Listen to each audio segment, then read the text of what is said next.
Suasana Ramadan di negara lain tentunya memiliki ciri khas tersendiri dan memberikan kesan ya bagi WNI yang ada di sana. Betul sekali. Nah, seperti biasa kita akan berbagi cerita Ramadan dengan para WNI yang berada di negara lain. Ya. Dan kali ini sudah akan ngobrol bersama kita yaitu Vivi Virgianti Darmansyah di Maryland, Amerika Serikat yang ternyata nggak cuma Ramadan di sana tapi katanya punya daycare. Jadi kita akan nanya-nanya seputar Ramadannya, seputar daycare-nya dan juga di tengah pandemi. Betul. Halo, selamat pagi waktu Indonesia Mbak Vivi, apa kabar?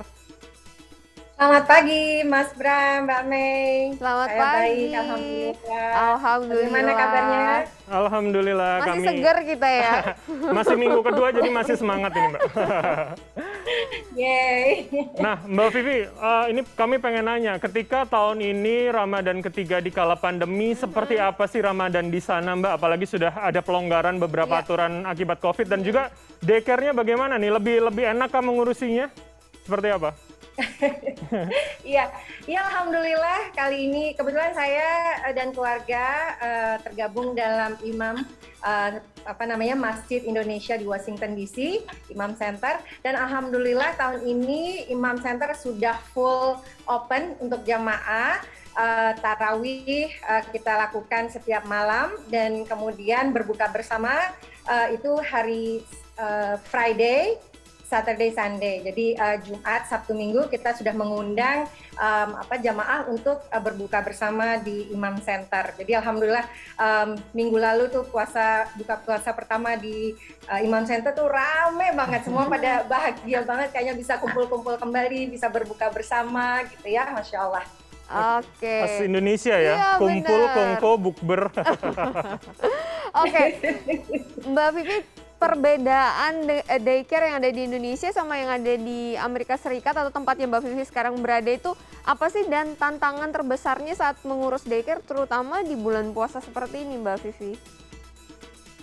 Iya, saya kurang tahu kalau di Indonesia bagaimana, tapi kalau di sini tentunya membuka daycare itu harus dengan peraturan-peraturan pemerintah setempat. Jadi banyak sekali hal-hal yang harus saya penuhi sebelum bisa membuka daycare sendiri. Tadinya saya bekerja di daycare, maksudnya pusat penitipan anak ya, milik swasta. Kemudian setelah 3 tahun 4 tahun saya bilang kenapa nggak buka sendiri aja, dan ternyata setelah mengikuti peraturan-peraturannya, ketentuan-ketentuannya, alhamdulillah saya bisa sudah hampir 3 tahun ya, ini jalan ke 3 tahun.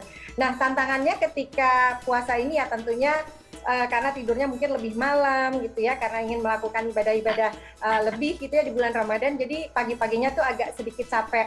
Tapi alhamdulillah karena punya sendiri jadi lebih santai gitu, saya bisa ngatur kapan main keluar sama anak-anak gitu ya, ketika masih segar mungkin pagi-pagi lebih enak. Tapi kalau ketika waktu saya di daycare dulu itu rasanya kan ada, kita bikinnya kan per tim gitu ya, jadi timnya misalnya main keluar jam 11 pas lagi panas-panasnya gitu. Jadi kalau punya daycare sendiri tuh kayaknya lebih enak gitu, di bulan Ramadan itu kita bisa ngatur ritmenya sesuai dengan kemampuan saya gitu. Ya itu ini ya, bedanya pekerja dengan bos ya. Ketika jadi bos punya sendiri akhirnya bisa mengatur waktu yang pas begitu rasanya. Iya, betul-betul. Nah ini lebih fleksibel Mas Bram. lebih maksimal, alhamdulillah. Mbak Vivi, ini kebetulan saya sebagai orang tua juga menitipkan anak saya di daycare di Jakarta. Nah, saya punya semacam kekhawatiran begitu, apalagi di tengah pandemi. Nah, kalau Mbak Vivi sendiri seperti apa akhirnya meyakinkan orang tua di sana bahwa daycare ini sebenarnya masih tempat yang aman selama pandemi, Mbak? Iya, kebetulan saya kan daycare itu di sini cuma boleh 8 anak gitu ya. Jadi dibandingkan dengan pusat penitipan anak yang daycare center gitu, mereka malah lebih prefer daycare yang home daycare kayak gini, Mas. Karena kan jumlah anaknya sedikit gitu, dan saya tidak punya pegawai yang lain.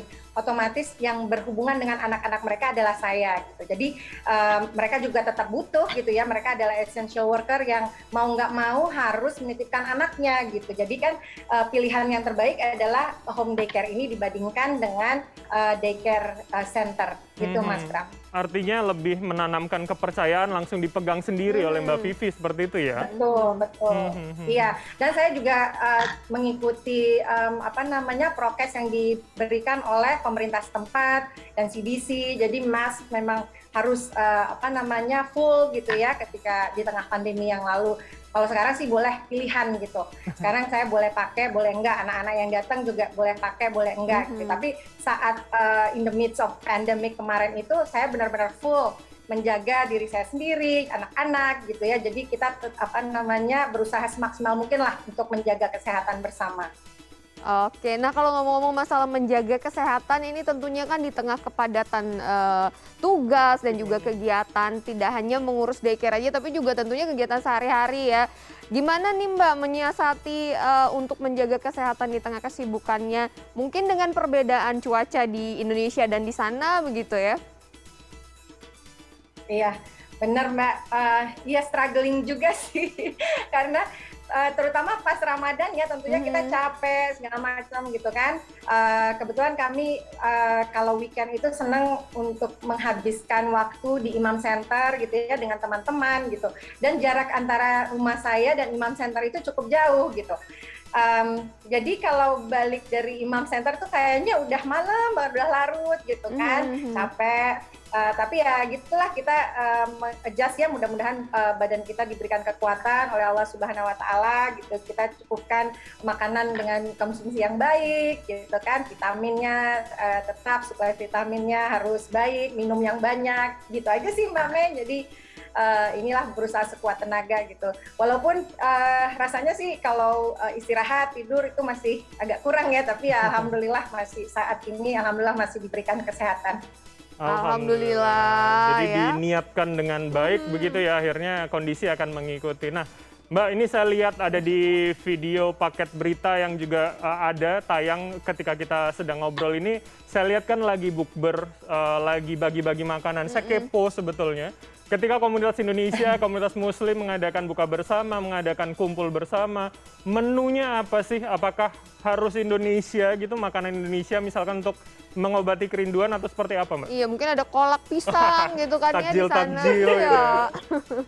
Iya, ada bubur ketan hitam. Wow. yang ya alhamdulillah, karena komunitas terbesar di Imam Center adalah orang-orang Indonesia, jadi kita otomatis makanan yang kita susun gitu ya, itu makanan Indonesia, Mas Bram dan Mbak Mei gitu. Karena memang ya begitu ya, kita di sini walaupun udah merantau, kayak saya udah 30 tahun, tapi tetap aja gitu loh, kangen sama masakan Indonesia, kangen sama pastel, sama onde-onde gitu ya, sama rendang, pokoknya. Jadi koordinator konsumsi di Imam Center juga menyusun menunya setiap minggu itu pasti makanan Indonesia gitu. Jadi alhamdulillah gitu ya, mengobati rasa kangen dengan tanah air.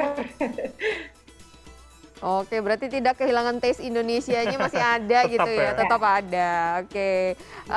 Iya, Mbak Vivi, mungkin terakhir nih harapan Mbak Vivi ke depannya terutama pada Ramadan tahun ini seperti apa, Mbak? Ramadan tahun ini ya alhamdulillah kita sudah kembali lagi ke era mungkin ya hampir seperti sebelum pandemi. Mudah-mudahan kita semua diberikan kesehatan, keselamatan, terhindar dari penyakit-penyakit yang berbahaya termasuk COVID-19 gitu ya. Semoga kita dengan bertemu kembali, bersilaturahim kembali dengan teman-teman kita di masjid-masjid ya, di mana aja gitu ya. Mudah-mudahan ini menumbuhkan semangat untuk silaturahim, meningkatkan silaturahim, dan juga saling menyemangati untuk menambah keimanan kita kepada Allah, saling menyemangati untuk melakukan ibadah terbaik kita di bulan Ramadan ini, insya Allah. Amin. Semoga doanya juga sama, adalah kondisi segera pulih, segera normal, kita segera bisa beribadah dengan khusyuk lagi, kita bisa bersilaturahmi lebih lagi ya. Tentunya silaturahmi tidak hanya Mbak dan teman-teman di sana, tapi one day mungkin kita bisa bersilaturahmi langsung begitu Mbak ya, harapannya. Iya, yang pasti sehat-sehat juga ya. Ya, silakan datang. Waduh, ditunggu. Baik. Ditunggu di Washington DC. Waduh, oke Mbak, insya Allah Mbak. Baik, kalau begitu sampaikan salam kami Mbak kepada teman-teman WNI dan juga komunitas Muslim di sana. Tetap jaga protokol kesehatan dan sehat selalu. Terima kasih telah bergabung bersama kami Mbak Vivi di program CNN Indonesia Connected Ramadan pagi ini. Terima kasih. Assalamualaikum. Waalaikumsalam warahmatullahi wabarakatuh.